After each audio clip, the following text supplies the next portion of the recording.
안녕하십니까? 비하인드 스토리입니다. 대한민국 제21대 대통령 선거가 어느덧 일주일 앞으로 다가왔습니다. 정치권은 막판표 결집을 위한 전략 싸움이 한창인데요. 그중 가장 뜨거운 이슈, 바로 김문수와 이준석의 단일화 가능성입니다.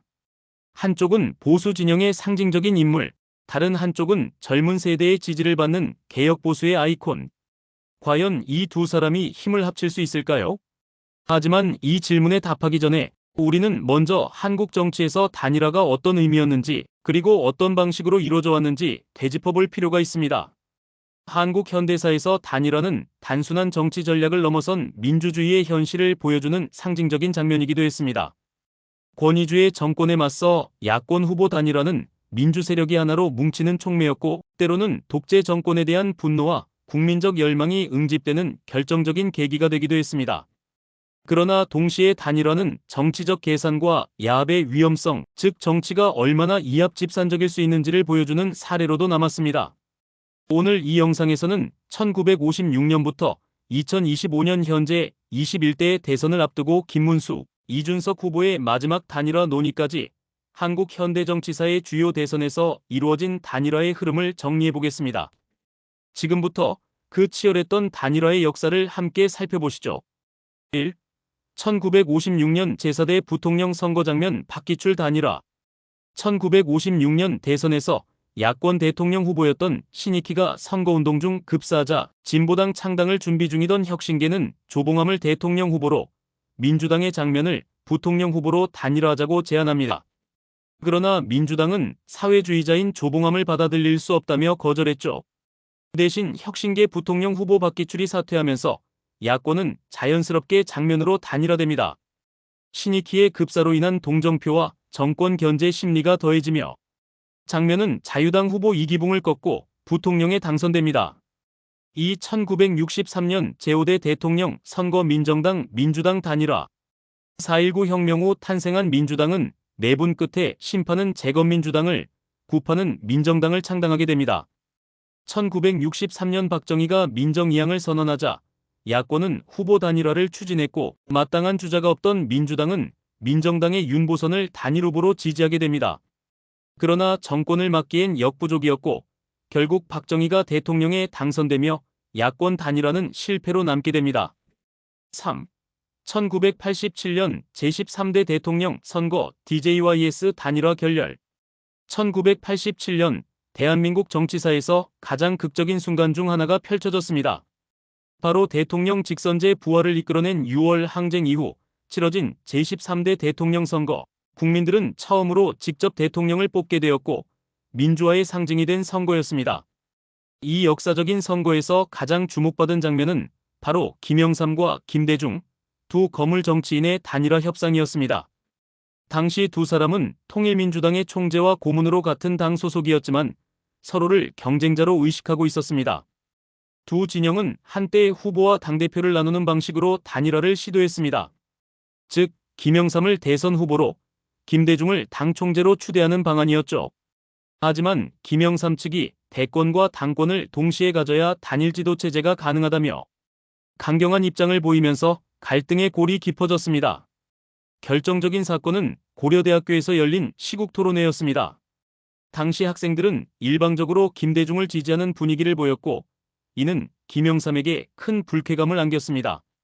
그 이후 김영삼 측은 대의원 투표를 통한 경선을 제안했지만 김대중은 해외 망명 생활로 국내 정치 기반이 약해 불리한 구조였기에 이를 거부합니다. 결국 두 사람은 갈라섭니다. 김대중은 통일민주당을 탈당해 평화민주당을 창당하고 독자 출마를 선언합니다. 김영삼은 통일민주당 후보로 남아 대선을 치르게 되었죠.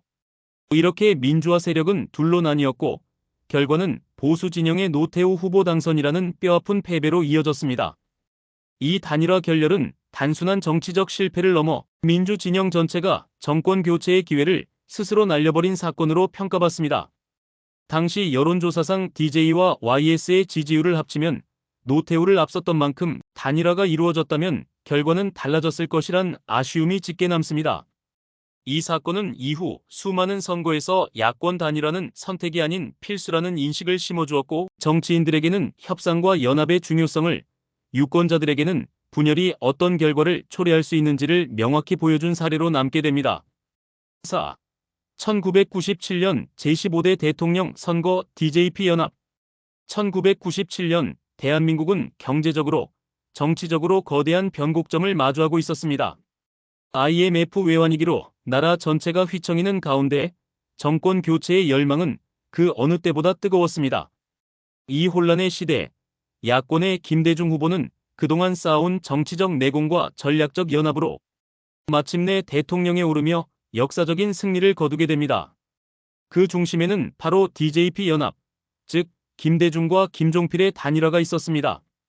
김대중은 1992년 대선에서 패배한 뒤 정계를 은퇴하겠다고 선언했지만 1995년 정계 복귀를 선언하며 국민회의를 창당하고 다시 대권에 도전합니다. 하지만 여전히 보수 성향 유권자들 사이에서 그의 이념적 성향에 대한 불안은 존재했고 지역 기반도 호남에 치우쳐 있었습니다. 대선 승리를 위해선 영남이나 충청 등 타 지역과의 연대가 필수였죠. 이런 상황에서 김대중은 과거의 정적이자 충청권 맹주인 김종필과 손을 잡습니다. 김종필은 자밀련을 이끌고 있었고 대선에서 캐스팅보트 역할을 할 수 있는 인물이었습니다. 이른바 DJP 연합은 김대중이 대통령 후보, 김종필이 차기 국무총리를 맡는 조건으로 이루어졌습니다. 정치적 이념도 과거의 관계도 모두 너무 파격적인 연합이었죠. 두 사람은 전혀 다른 색깔의 정치인이었지만 정권 교체라는 하나의 목표 아래 손을 맞잡은 것입니다. 이 연합은 단순히 표 계산의 산물이 아니었습니다. 당시 국민들은 IMF 사태로 기존 여당의 강한 실망과 분노를 느끼고 있었고 그만큼 야권의 연합은 희망의 메시지로 받아들여졌습니다. DJP 연합은 김대중의 호남 기반과 김종필의 충청 기반 그리고 일부 보수 표심까지 흡수하면서 전국적인 확장성을 확보하게 됩니다. 결국 1997년 12월 대선에서 김대중은 이회창 후보를 꺾고 헌정사상 최초의 평화적 정권 교체를 이루어냅니다. 동시에 야권 최초의 집권이라는 역사를 새로 쓰게 됩니다. 김종필은 약속대로 국무총리에 임명되며 DJP 연정이 출범하게 되었죠. DJP 연합은 이후 국정 운영 면에서는 갈등도 있었고 한계도 드러났지만 선거 전략 측면에서는 성공적인 정치 연합으로 평가받습니다. 무엇보다 이 단일화는 단순한 선거 승리 이상의 의미를 가졌습니다. 그것은 바로 한국 민주주의의 성숙을 보여주는 정권 교체의 역사적 출발점이자 국민이 원하는 변화를 정치가 어떻게 현실로 만들 수 있는지를 보여준 사례였습니다. 또 2002년 제16대 대통령 선거 노무현 정몽준 단일화. 2002년 제16대 대통령 선거는 대한민국 정치사에서 가장 극적이면서도 국민의 손끝이 만들어낸 드라마 같은 선거였습니다. 그리고 그 중심에는 노무현과 정몽준의 단일화라는 전례 없는 정치적 동맹이 있었습니다. 이 단일화는 단순히 정치인 간의 협상 그 이상이었고 대중의 지지와 참여, 그리고 감정이 실린 진정한 국민 정치의 실험장이기도 했습니다. 당시 여당인 새천년민주당은 김대중 정부의 뒤를 이을 차기 주자를 정하는 과정에서 치열한 경선을 거쳤고 그 결과 상대적으로 인지도가 낮던 노무현 후보가 파란을 일으키며 당내 후보로 선출됩니다. 그러나 문제는 그 다음이었습니다. 정권 말기 민주당에 대한 국민적 피로감과 보수 야당, 한나라당 이회창 후보의 강력한 조직력 속에서 노무현의 지지율은 좀처럼 오르지 않았죠. 이때 등장한 인물이 바로 정몽준이었습니다. 현대그룹 창업주 정주영의 아들이자 2002년 한일 월드컵의 붐과 함께 스타 정치인으로 떠오른 정몽준은 무소속으로 출마해 중도와 비정당 지지층의 폭발적인 지지를 받았습니다. 정치권은 물론 여론조차 노무현이든 정몽준이든 단일화를 하지 않으면 이회창에게 진다는 분위기로 흘러갔고 결국 두 사람은 긴 협상을 거쳐 단일화를 추진하게 됩니다. 가장 극적인 장면은 바로 여론조사 방식 단일화 경선이었습니다. 양측은 공정성을 위해 제3기관에 맡긴 여론조사 결과에 따라 단일 후보를 결정하기로 했고 수많은 국민들이 전화 한 통에 온 마음을 실어 응답했습니다. 그리고 결과는 노무현의 승리. 정몽준은 이를 수용하며 단일화에 합의하고 노무현 후보를 공식 지지하게 됩니다. 단일화 성공의 감동은 전국을 휘감았고 선거판은 요동치기 시작합니다. 그러나 대선 전날 밤 충격적인 사건이 벌어집니다. 정몽준 측이 돌연 지지를 철회한 것입니다. 구체적인 이유는 공식적으로 밝혀지지 않았지만 양 캠프 간의 불협화음과 정몽준 측 지지자들의 반발이 복합적으로 작용한 결과였습니다. 단일화가 무산될 위기였지만 노무현은 흔들리지 않았고 국민을 믿는다는 메시지를 던지며 정면 돌파를 시도합니다. 그리고 대선 당일 국민은 놀라운 선택을 합니다. 정몽준의 지지 철회에도 불구하고 노무현에게 표를 몰아주며 50만 표 차의 초접전 끝에 승리를 안겨준 것이죠. 이는 단일화의 효과 그리고 국민의 정치 참여 의식이 만들어낸 극적인 반전이었습니다. 노무현의 당선은 기존 정치 질서에 균열을 내고 국민 중심 정치의 가능성을 보여준 역사적 순간이었습니다. 동시에 노무현 정몽준 단일화는 정치적 협상과 국민적 열망이 교차하며 완성된 드라마로 오늘날까지도 가장 상징적인 단일화 사례로 남아 있습니다. 정몽준의 마지막 지지 철회에도 불구하고 승리를 쟁취한 이 단일화는 결국 진심과 희망의 정치가 유권자의 마음을 어떻게 움직이는지를 증명해낸 선거였습니다. 6. 2007년 제17대 대통령 선거 범여권 단일화 실패. 참여정부 말기 열린우리당은 지지율 하락과 내부 분열로 당세가 약화됐고 범여권은 정동영, 이인재, 문국현 등으로 나뉘어 후보 단일화를 시도했지만 이해관계 충돌로 끝내 실패합니다. 결국 세 후보 모두 완주하며 범여권표는 분산됐고 보수 진영의 이명박 후보가 큰 표차로 당선됩니다. 이 선거는 단일화 실패가 정권 재창출 실패로 직결된 대표적 사례로 남게 됩니다. 7. 2012년 제18대 대통령 선거 문재인 안철수 단일화. 2012년 제18대 대통령 선거는 민주진보 진영이 보수 진영과의 대결에서 정권 교체를 노린 선거였습니다. 그러나 이 선거에서 역시 단일화라는 과제가 중심에 떠올랐고 그 중심에는 문재인과 안철수 두 인물이 있었습니다. 결과적으로는 단일화가 성사되었지만 그 과정은 험난했고 결과는 아쉽게도 정권 교체 실패로 끝났습니다. 당시 민주통합당의 대선 후보는 문재인이었습니다. 그는 노무현 전 대통령의 비서실장 출신으로 참여정부의 계승자로 평가받으며 정권 교체를 희망하는 세력의 중심에 있었습니다. 하지만 정당 정치 바깥에서 돌풍을 일으킨 인물이 있었으니 바로 서울대 교수 출신의 안철수였습니다. 2011년 서울시장 보궐선거에서도 단일화 이슈를 만들며 유명세를 탄 그는 기존 정치에 대한 대중의 피로감 속에서 새로운 대안으로 주목받고 있었습니다. 두 사람의 지지층은 상당히 겹쳤습니다.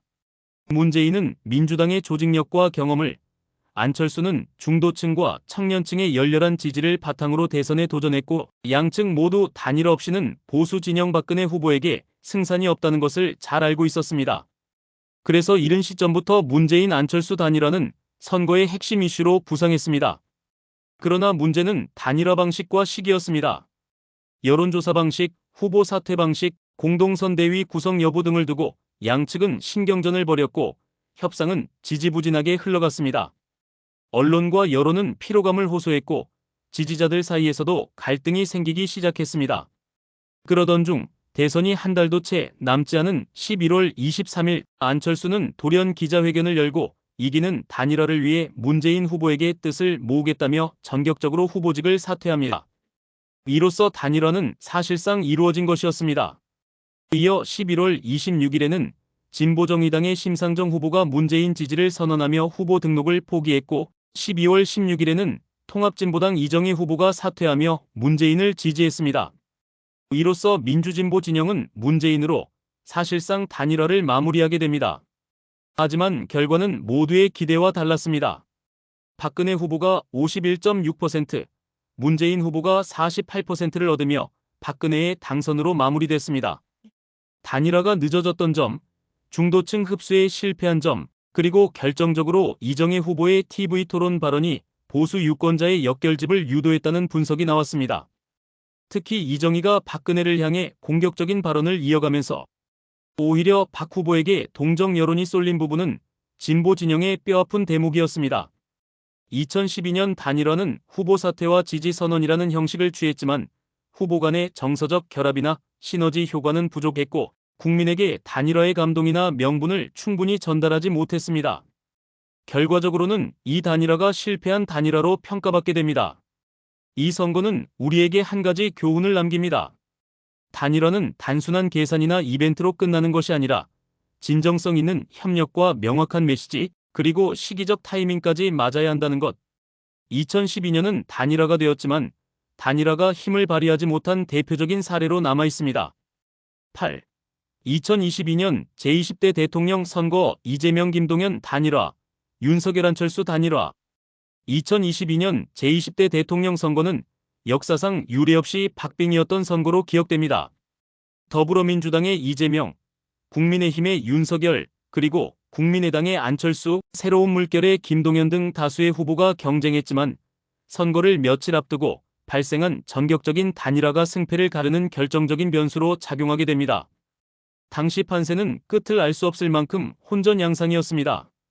여권 후보인 이재명은 성남시장과 경기지사를 거쳐 실행력 있는 정치인으로 부각됐지만 과거 대장동 개발 의혹 등으로 인해 부담도 안고 있었죠. 윤석열은 문재인 정부의 검찰총장에서 곧바로 정치에 입문해 국민의힘 대선 후보로 선출되며 보수 진영의 기대를 받았지만 정치 경험이 부족하다는 점은 약점으로 꼽혔습니다. 중도개혁 세력의 대표주자였던 안철수는 한때 제3지대 돌풍을 일으켰고 김동연 역시 경제 전문가 출신으로 주목을 받았습니다. 그러나 시간이 갈수록 이재명과 윤석열의 양강구도로 좁혀지면서 중도 후보들은 캐스팅보트 역할을 할 수 있는 단일화 협상의 핵심 당사자로 주목받게 됩니다. 먼저 3월 2일 이재명 후보는 경제통 김동연 후보와 단일화를 전격 발표합니다. 양측은 정책 공조와 정권 재창출을 위한 연대라는 명분을 내세웠으며 김동연은 후보직을 사퇴하고 이재명을 지지하겠다는 입장을 밝혔습니다. 이 단일화는 주로 진보 성향, 유권자들에게 우리는 하나로 뭉쳤다는 메시지를 전하며 결집을 유도하려는 전략이었습니다. 하지만 그보다 더 강력한 한방은 다음 날인 3월 3일 국민의힘 윤석열 후보와 국민의당 안철수 후보의 극적인 단일화 발표였습니다.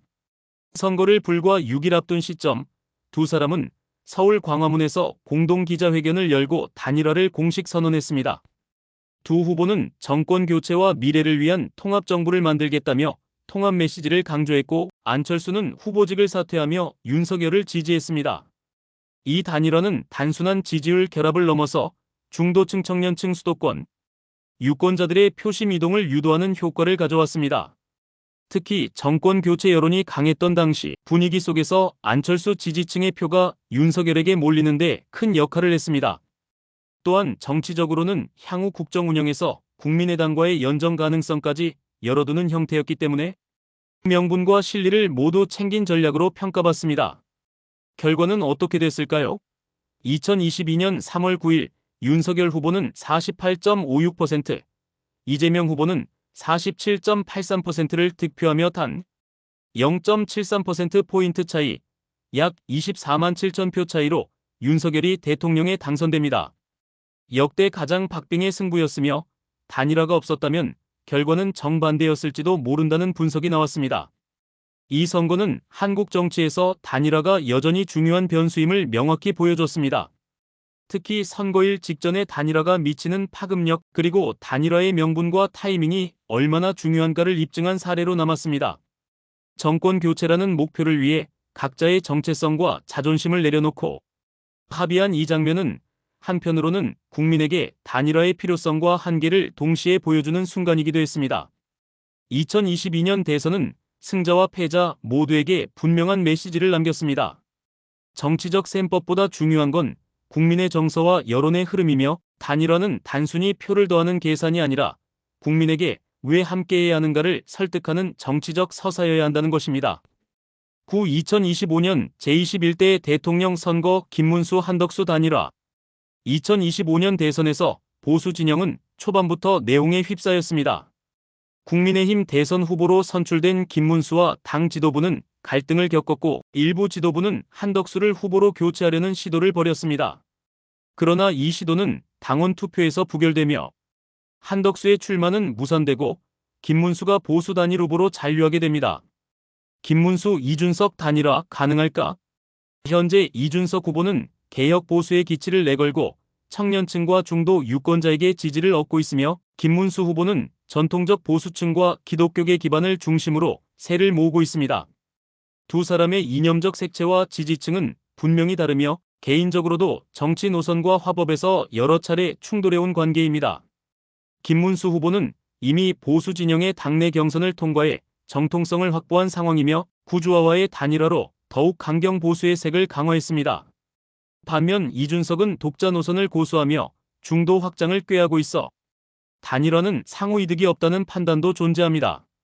하지만 대선 구도가 초박빙 양상으로 전개될 경우 정권 유지 혹은 정권 교체라는 대의명분 아래 전략적 단일화 논의가 다시 수면 위로 떠오를 수 있습니다. 실제 여론조사 결과나 후보 간 격차가 좁혀질 경우 지지율이 더 높은 쪽으로의 단일화 압박이 본격화될 가능성도 배제할 수 없습니다. 결론적으로 김문수 이준석 단일화는 현재로선 가능성이 낮지만 보수 진영이 본선 직전 승부수를 던져야 할 시점이 오면 정치적 계산에 따라 전격적인 단일화가 성사될 수도 있는 잠재 변수로 남아 있습니다. 단일화의 열쇠는 결국 지지율 추이와 여론의 압박이 쥐고 있다고 할 수 있습니다.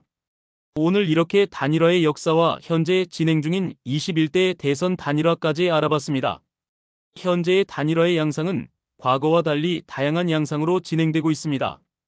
과연 21대 단일화는 어떻게 진행될까요? 여러분의 생각을 알려주세요. 지금까지 비하인드 스토리였습니다. 감사합니다.